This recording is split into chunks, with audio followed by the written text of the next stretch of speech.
get you out of trouble, and it did that tonight. Relief, you, my word. That's the face that says everything you need to know. That says.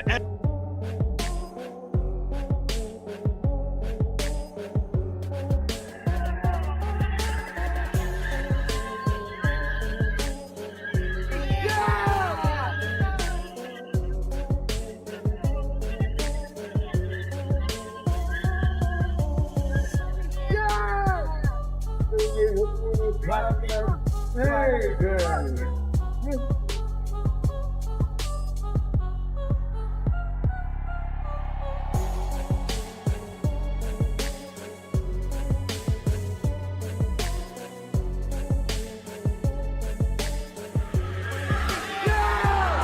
So sorry. I'm rest. Bye bye. I'm not work today. I'm rest. Lisa,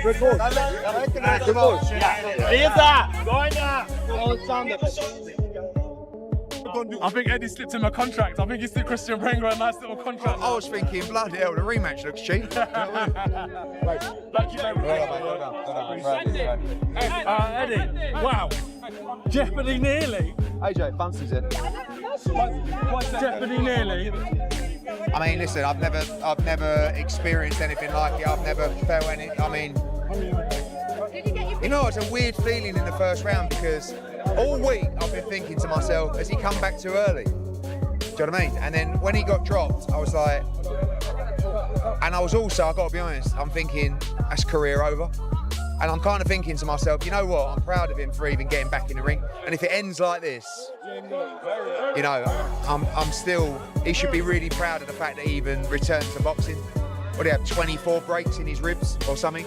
I mean, couldn't move, was in hospital for weeks and weeks, lost his two best friends. To even be in the ring was incredible, but to come back from that and to produce that kind of finish and knockout, the guy's got balls the size of, in the big, you know the bowling balls that are like, they say like 24 and you can hardly pick them up. They're like that, swinging off his old boy. Like, you've got to nail him into the canvas, and he makes mistakes. It was a terrible mistake that he made. He held on, he extended his arms, and Prenga's a monster puncher, and he walks onto an uppercut, and you know, somehow he found a way to recover. But he went back, when he went back on that stool, what price was he to win that fight in the second round? I mean, it was unbelievable. AJ is ridiculous. Damn, you about to punch me in the face on my... All right, here we go. I mean, it doesn't matter with AJ. He's not timid. He's not... Hey, AJ, if you're going to drop him in the first, but knock him out in the second so I can get my bag. Knock him out in the second, fam. If you knock him out in the first, I don't win any money. All right, here we go. Good jab from AJ. 2 minutes. Good jab from AJ. Good footwork, AJ. Oh, AJ looks quick. Good jab from AJ. AJ's too much. He's bigger than AJ. Why is AJ so much bigger? Look at AJ's legs. Uh-oh, good combination from Prenga. Prenga dropped AJ with an uppercut. AJ got dropped with an uppercut. AJ got dropped with an uppercut. AJ got dropped, bruh. Come on, AJ. When he throws the right, because AJ got to do a pull. Oh, that was beautiful. That jab, right? That's the one that ruined Jake Paul's jaw. Good feint from AJ. AJ getting his head together. Oh, big right hand, AJ. Knock him out. Oh, he knocked him out. AJ knocked him out. AJ, I don't know. Give me my money. Give me my $2,200. Give me my money. My money. Yeah. A beautiful comeback story. Because he made the comeback into the fight and then a comeback in the fight. Hard punches, Kristien Prenga, he went for it, right? Damaged AJ early, tried to finish him. Came to three 8 counts, but then, AJ just came back, clipped him, jab, right straight, finished him with the right hook. Beautiful. Alistair, you're a fighter yourself. I mean, how good could that knockout be in terms of for AJ's confidence and feeling feeling sure of himself. How good could that be for him? Well, it was needed, but I think his confidence was beforehand already. I look at it a little bit different from a fighter's perspective. You can kind of see whose confidence we're having. Both had confidence, but yeah, it's important to cement it. This fight, was there a sense of relief that AJ Alexei gets up and does get the job done on the night? Yeah, I actually thought when he got out of the first round he would actually do that. Because his opponent, listen, fair play to him. He jumped on him and he done a job on him. Have you seen anything there, Team Tyson Fury, that worries you at all, or? Absolutely nothing. And is there anything stopping this fight being made now? Both guys won their fights. Absolutely not. November? Probably, yeah. Crazy fight. Our first round was hard to watch, but man, the guy showed some perseverance, man, and came back with a bang. Give me your thoughts on that, man. Hey, I said the fight was going to go 2-3 rounds, but you just didn't see it going that way. But I think AJ was cold. He got woken up in the corner, they woke him up, he got warm, got into his groove, and then he finished his dinner. But what do you make of that, man? It was hard at times, but wow. Like, I just spoke to one of the trainers and he was like, mate, that shows what sort of man he is. That he's come off the ground twice and then he's come back and just done what he done, man. He had to do what he had to do. I mean, Kristien Prenga, fair play to him. It seems like there's going to be some fights for him in the future. I appreciate it a lot. Tyson Fury, Anthony Joshua is other fight we want to see regardless of nothing else now. Nothing should come in between. Nothing else. And it's got to happen this year. I mean, I'd love to see it next. Look, Joe, I know it's late, so I'm just going to quickly ask on AJ. I just want to ask you at the end of the first round, obviously we've spoken, we expected pretty comfortable nights for both Fury and Joshua. I mean, what was you thinking at the end of the first and then the end of the second, of course? Well, the end of the first round, I think even everyone was just sat there at the door like, and it was seconds away from the career, everything over, and for him to come out, recuperate, and set about him, get his wits together, and put a spectacular finish on it. But that first round, the whole crowd, everyone's, as heavy as the knockdown was, you could hear everyone's jaw hit the floor with it.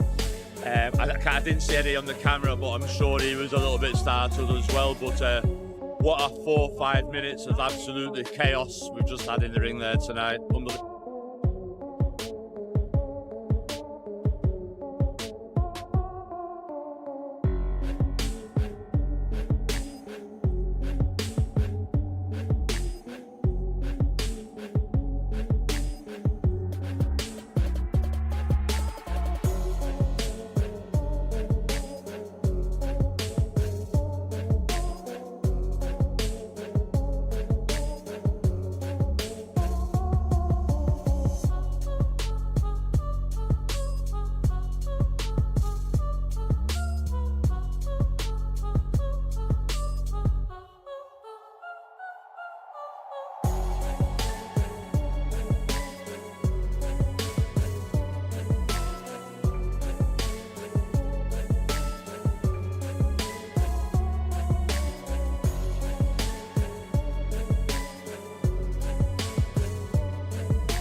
Eddie Atlas made it clear that he wasn't convinced by Kristien Prenga's record. While 20 knockout victories looked impressive on paper, Atlas argued that the quality of Prenga's opponents had been far too weak to prove he was ready for a fighter at Joshua's level. Yeah, I mean, we don't BS people.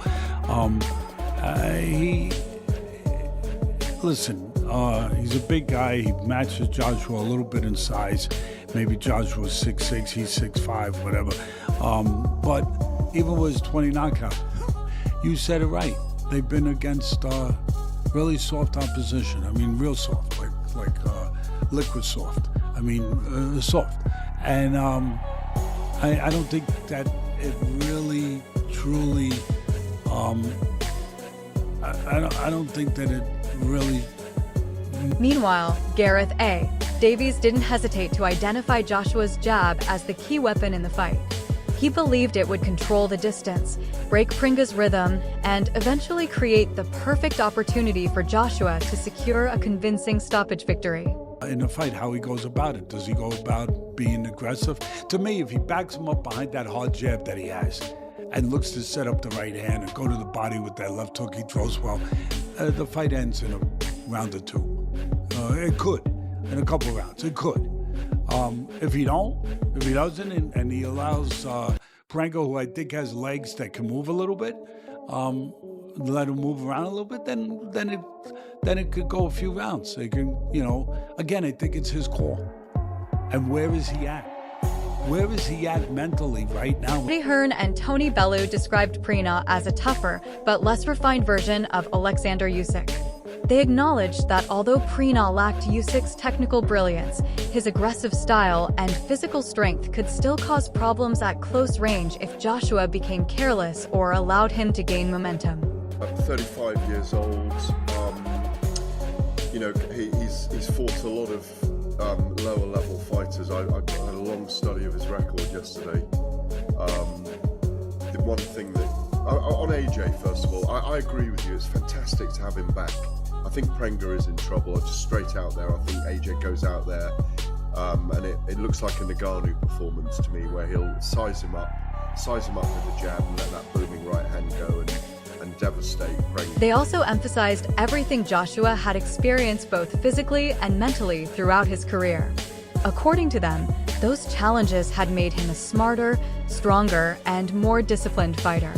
They believed his experience would play a major role in shaping his performance and help him make the right decisions under pressure. Yeah, I think Prenga's a poor man's Ajit Cabello. I think that's the best way to explain him. He's a poor man. I don't know if that's good or bad. No, he's a poor man's Cabello. He's a heavyweight who's pretty rare. He goes the body. He likes to get up close and fight inside. Technically, he's not great. He telegraphs a lot of his punches, but he can punch. Make no mistake about that, he can whack a little bit. But I think that's a fair, assessment in saying he's a poor man's Cabello. Cabello's one of the best fighters. Tim Bradley viewed the matchup as a complete mismatch from the very beginning. He questioned why the fight had even been made, pointing to the massive gap in experience and overall ability. In Bradley's opinion, Prenga had not faced the level of competition required to share the ring with a world-class fighter like Joshua. Etc., and anything can happen, but you've got to be beating guys like this. I think the bigger issue is what he's been through, what he's come back from, physically particularly, and how he's feeling. I said yesterday, you don't know. I mean, this is a case for all people, but specifically with what he's been through, you just don't know when the head hits the pillow at night what's really going on. Yeah, no one knows. I mean, boxing saved him as a young man, and it's kind of saved him again here, because I think without it, those thoughts and those emotions would be overwhelming. But this gives him the focus. I know he's feeling, the strength of Cena and Lats in training, and a lot of what he's doing is kind of dedicated to them. But when he's in, Tony will tell you, when you're training and you're in that regimen, it's a lot easier to be focused on what you're doing. The most impressive thing that he did was the period from the crash to the training camp. Yeah. Because people don't realise he couldn't move in bed. Every turn, was just complete agony. And he would train every day during that period, on the bike for 2 hours, standing on this balance thing, like the brain stuff, it's just, to get himself back into camp was probably the most challenging part and the most impressive part. Once he was back in camp, I knew he'd be okay, because that's when you're just focused on what you're doing, and to think. Joshua's development under the guidance of Alexander Usyk has raised expectations across the boxing world. Many believe the lessons he has learned from one of the sport's greatest technicians will be reflected in his performance, with some even predicting that Joshua could deliver a statement victory by stopping Prenga in impressive fashion. To be honest with you, I know they're going to lace him up. I know they're going to get in the ring. However, it's a complete mismatch. You know, as far as experience goes, as far as just, it's everything. You know, this is another charity case. Netflix, y'all gotta do better, man. Y'all can't be letting these promoters bully y'all, man, into giving y'all this type of shit. It's trash, really is. You know, y'all did that with Fury. Fury is supposed to, y'all paid for a body, and y'all didn't get it. You know,